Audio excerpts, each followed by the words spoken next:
ટોપ સ્ટોક્સની details જાણીએ સહયોગી નીરજ અને આરતી પાસેથી. આપ બંનેને ગુડ મોર્નિંગ. નીરજ, સ્ટોક્સ ફોકસમાં રહેશે, એની સાથે ટેરિફને લઈને કઈ કંપનીઓ કયા સેક્ટર્સ ફોકસમાં રહેશે એની સાથે શરૂઆત કરીએ.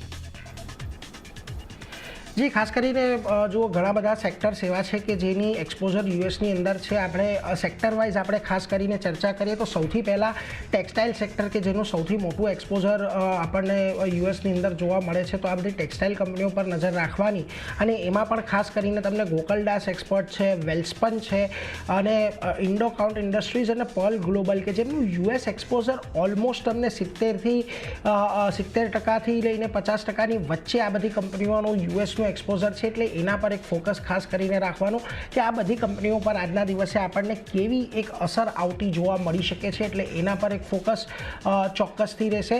બીજી તરફ તમારે ફાર્મા સેક્ટર પર નજર રાખવાની છે. ફાર્મા સેક્ટર પર એટલા માટે કે એક સેન્ટિમેન્ટલ ઇફેક્ટ આવી શકે, કારણ કે અત્યારે તો જુઓ આપણને ફાર્મા સેક્ટર જે છે એ રેસિપ્રોકલ ટેરિફના અંદરથી બહાર રાખવામાં આવ્યું છે. એટલે એની ઉપર કોઈ ટેરિફ તો નથી લાગતું, પરંતુ ઘણી બધી કંપનીઓ એવી છે કે જે યુએસની અંદર રેગ્યુલર એક્સપોર્ટ કરે છે, કે ખાસ કરીને જેની અંદર સન ફાર્મા જેવા કાઉન્ટર છે, કે ડિવિઝ લેબ છે, લ્યુપિન છે, ઓરોબિંદો ફાર્મા છે, સિપ્લા છે. આ બધા પર એક ખાસ નજર રાખવાની રહેશે કે જેનું યુએસનું એક્સપોઝર થોડુંક વધારે છે. એટલે આ બધા પર એક ચોક્કસથી અહીંયાથી આપણે નજર રાખવાની છે. આ ઉપરાંત ખાસ કરીને ઓટો સેક્ટર પર આપણે નજર રાખીશું, કારણ કે અહીંયાથી તમને ટાટા મોટર્સ સૌથી મોટું પ્લેયર છે કે JLR થ્રુ યુએસની અંદર એક મોટું વેચાણ આ કંપનીનું થાય છે. એટલે એના પર એક નજર અહીંયાથી રાખવાની. ટાટા મોટર્સની અંદર આપણને એક અસર આવતી જોવા મળી શકે છે.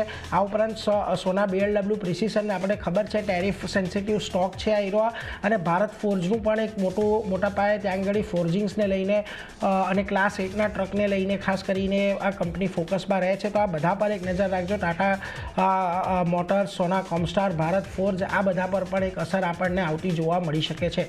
આ ઉપરાંત તમારે ખાસ કરીને કેમિકલ સેક્ટર પર નજર રાખવાની છે કે જેની અંદર Navin fluorine, PI industries, UPL, SRF આ બધા કાઉન્ટર ખાસ ફોકસમાં રહેશે, કારણ કે નવીન ફ્લોરિનની લગભગ 25% આવક યુએસથી, PI ઇન્ડસ્ટ્રીની 20% યુએસથી, UPLની લગભગ 11થી 13%ની રેન્જમાં અને SRFથી 7% રેન્જની અંદર આવક યુએસથી થાય છે. એટલે એના પર એક નજર રાખીશું. બીજું કે આપણે જે ચર્ચા કરી રહ્યા હતા એમાં પણ આપણે ખબર પડી ઇન્ડસ્ટ્રીયલ પ્રોડક્ટ્સ આપણે વધુ પડતા એક્સપોર્ટ કરીએ છીએ યુએસને. તો આની અંદર ખાસ કરીને કમિન્સ ઇન્ડિયા અને થર્મેક્સ આ બંનેને નજરમાં રાખવાના છે. કમિન્સ ઇન્ડિયાની લગભગ યુએસથી આવક 5થી 15% છે, જ્યારે યુએસની લગભગ થર્મેક્સની લગભગ 5થી 10% છે. એટલે એના પર થોડી ઘણી અસર આવતી જોવા મળશે. આ ઉપરાંત ખાસ કરીને આપણે સીફૂડ એક્સપોર્ટ યુએસની અંદર વધારે કરીએ છીએ. લગભગ છેલ્લી આપણે વાત કરીએ તો 92% જે ત્યાં આગળ શ્રિમ્પનું એક્સપોર્ટ થાય છે, એટલે કે ઝીંગાનું એક્સપોર્ટ થાય છે ઇન્ડિયાની અંદરથી થાય છે, અને લગભગ $2.5 બિલિયન આપણે આ જે શ્રિમ્પ એક્સપોર્ટ છે એ ઇન્ડિયા કરે છે. અને એને લઈને તમને ઓપેક્સ ફ્રોઝન છે, અવંતી ફૂડ્સ છે, વોટર બેઝ છે, આ બધા કાઉન્ટર પર તમને થોડી ઘણી અસર કદાચ આજના દિવસે આવતી જોવા મળે. એટલે એના પર એક નજર રાખજો. આ ઉપરાંત ખાસ કરીને તમારે એગ્રી સેક્ટર પર નજર રાખવાની છે, કારણ કે ભારતમાંથી બહુ મોટા પ્રમાણમાં બાસમતી રાઈસ જે છે એ એક્સપોર્ટ કરવામાં આવે છે. એટલે LT ફૂડ્સ, KRBL જેવી કંપનીઓ કે જે આની અંદર કામકાજ કરે છે એના પર એક ખાસ ફોકસ રાખવાની. અને સૌથી છેલ્લે આમ તો ઇલેક્ટ્રોનિક મેન્યુફેક્ચરિંગ કંપનીઓ પર ફોકસ છે, પરંતુ આને પણ થોડું રેસિપ્રોકલ ટેરિફથી બહાર રાખવામાં આવ્યું છે. એટલે અત્યારે વધારે ચિંતા નથી, પરંતુ એક ડિક્સન ટેકનોલોજીસ પર એક નજર રાખજો, કારણ કે યુએસમાં લગભગ ભારતનો આ EMS અને મોબાઈલને એ બધાનો હિસ્સો લગભગ 5.3% છે. હવે આની બીજી અસર તમને એ પણ જોવા મળશે કે કદાચ આવનારા સમયમાં યુએસની અંદર જો આ જ ટેરિફનો રેટ લાગેલો રહે છે તો આઈફોન કદાચ ત્યાં આગળ મોંઘા થઈ શકે છે, કારણ કે ભારતની અંદરથી આપણે છેલ્લે ઘણા સમયથી જોઈ રહ્યા છે જે પ્રકારે ચાઇના +1 સ્ટ્રેટર્જીમાં એપલે ઇન્ડિયાને પોતાનું એપિસેન્ટર બનાવ્યું છે અને ખાસા મોટા પ્રમાણમાં આપણે આઈફોન એ કરીએ છીએ. એટલે એના પર નજર રાખજો. અને આ બધા સિવાય એક સેક્ટર જેમ્સ એન્ડ જ્વેલરીનું છે, અને ખાસ કરીને આપણા સુરતના જે ડાયમંડની ઇન્ડસ્ટ્રી છે એ એક બહુ મોટા પાયે નિર્ભર છે યુએસની ઉપર, કે જ્યાં આગળ એક સારું એવું એક્સપોર્ટ થાય છે. અને ઓવરઓલ એક જે આપણે કહીએ ને કે અનઓર્ગેનાઇઝ સેક્ટરમાંથી પણ આપણે એક સારી એવી નિકાસ ખાસ કરીને જેમ્સ એન્ડ જ્વેલરીની થતી હોય છે. તો આ બધા સેક્ટર્સ છે જેના પર ખાસ કરીને આજના દિવસે ફોકસ રાખવાનો છે, કે જેનું યુએસની અંદર એક્સપોઝર વધારે છે. અહીંયા આજે સેન્ટિમેન્ટલ આપણને લગભગ મોટે ભાગે નેગેટિવ અસર આવતી જોવા મળશે. એટલે આ બધા સ્ટોક્સ સેક્ટર્સ એને ફોકસમાં રાખીશું. પરંતુ આ સાથે જ આરતી આજે અન્ય પણ ઘણા બધા સ્ટોક છે કે જ્યાં આગળ રિઝલ્ટના અને સમાચારના રિએક્શન છે, ક્યાં ક્યાં નજર છે તમારી? જી, ઘણા બધા કાઉન્ટર છે જે ટેરિફ સિવાયનું રિએક્શન બતાવશે અને પોઝિટિવ સાઇડ શરૂઆત કરી એમએનએમ સાથે. તો અહીંયા નંબર્સ આપણને આવતીકાલે જાહેર થતા દેખાયા. દરેક ફ્રન્ટ પર સારા નંબર્સ છે. જો નફો 32% વધ્યો છે, સામે આવકમાં 26%નો વધારો જોઈ રહ્યા છે. એબિટાના ફ્રન્ટ પર પણ 18% ઓલમોસ્ટ એબિટા વધ્યા છે અને માર્જિન પણ સુધરતા માર્જિન થોડા ઘણા ઘટ્યા છે, એટલે ત્યાં થોડી ચિંતા છે. પણ જો નેટ પ્રોફિટની વાત કરી લઈએ તો તે લગભગ 24.4% પરની આસપાસ આપણને વધતું જોવા મળતું દેખાયું છે, એટલે ધ્યાન રાખવાનું રહેશે. એક સારા નંબર્સ એમએનએમ તરફથી આવતા દેખાઈ રહ્યા છે. બ્રોકરેજ નોટ જેફરીઝ તરફથી બાય કોલ મેન્ટેન કરવામાં આવ્યો છે 4,000 રૂપિયા પ્રતિ શેરના લક્ષ્ય સાથે. અને મોર્ગન સ્ટેનલીની વાત કરી લે તો તે ઓવરવેટ રેટિંગ આપી રહ્યા છે 3,668 રૂપિયા પ્રતિ શેરના લક્ષ્ય સાથે, એટલે ધ્યાન રાખવાનું રહેશે. પોઝિટિવ બ્રોકરેજ નોટ પણ આપણને આવતી દેખાઈ રહી છે.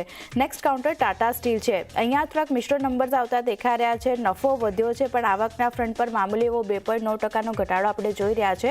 એબિટાના ફ્રન્ટ પર 11% કંપનીના એબિટા વધ્યા છે યર ઓન યર બેઝિસ પર, અને માર્જિન જે 12.2% પર હતા ત્યાંથી સુધરી અને 13.9% પર આવતા દેખાયા છે. તો માત્ર આવકના ફ્રન્ટ પર થોડી ઘણી નબળા નંબર્સ, પણ બાકીના ફ્રન્ટ પર સારા નંબર્સ છે. ટાટા સ્ટીલ ધ્યાનમાં રાખવાનું રહેશે. અહીંયા બ્રોકરેજ નોટની વાત કરી લઈએ તો મોર્ગન સ્ટેનલીનો રિપોર્ટ આવ્યો છે. અંડરવેટ રેટિંગ તેમણે આપ્યું છે 140 રૂપિયા પ્રતિ શેરના લક્ષ્ય સાથે. તો ટાટા સ્ટીલ પર પણ ધ્યાન રાખવાનું રહેશે. નેક્સ્ટ કાઉન્ટર કેઇન્સ ટેકનું છે. સારા નંબર્સ દરેક ફ્રન્ટ પર. નફો 47%નો વધારો જોઈ રહ્યા છે. આવકના ફ્રન્ટ પર 34% ઓલમોસ્ટ આવક વધીને આવતી દેખાઈ રહી છે. એબિટા ખાસા એવા વધ્યા છે, 68%નો વધારો ત્યાં જોઈ રહ્યા છે. અને માર્જિન પણ સુધર્યા છે 13.3%ની સામે 16.6% પર. તો કેઇન્સ ટેક અહીંયા એક પોઝિટિવિટી આગળ વધતી દેખાઈ શકે છે. મોર્ગન સ્ટેનલીનો રિપોર્ટ આવ્યો છે. ઇક્વલ વેટ રેટિંગ તેમણે કેન સ્ટેક માટે આપ્યું છે 6,155 રૂપિયા પ્રતિ શેરના લક્ષ્ય સાથે. તો પોઝિટિવ બ્રોકરેજ નોટ પણ છે, અહીંયા એક ધ્યાન રાખવાનું રહેશે. ઇન્ટરગ્લોબ એવિએશન, અહીંયા નંબરની વાત કરી લઈએ તો થોડાક નબળા નંબર્સ આવતા દેખાઈ રહ્યા છે. નફો ઓલમોસ્ટ 21% ઘટ્યો છે, પણ સામે આવકમાં જુઓ 5%નો વધારો જોઈ રહ્યા છે. એબિટા 1.2% ઘટ્યા છે અને માર્જિનની જો વાત કરી લઈએ તો 29.7%ની સામે 28% પર માર્જિન આવ્યા છે. અન્ય આવકમાં વધારો જોઈ રહ્યા છે. એએસકે જે છે ખાસ કરીને તે 16.4% વધ્યું છે. yield ઓલમોસ્ટ 5% ઘટતી દેખાઈ રહી છે, એટલે થોડાક નબળા નંબર છે. ઇન્ટરગ્લોબ એવિએશન અહીંયા સ્ટોકમાં થોડી ઘણી એક નેગેટિવિટી બનતી દેખાઈ શકે છે. પણ મોર્ગન સ્ટેનલીના રિપોર્ટની વાત કરી લઈએ તો ઓવરવેટ રેટિંગ આપી રહ્યા છે 6,502 રૂપિયા પ્રતિ શેરના લક્ષ્ય સાથે. તો અહીંયા એક ધ્યાન રાખવાનું રહેશે. આઈજીએલ નેક્સ્ટ કાઉન્ટર છે.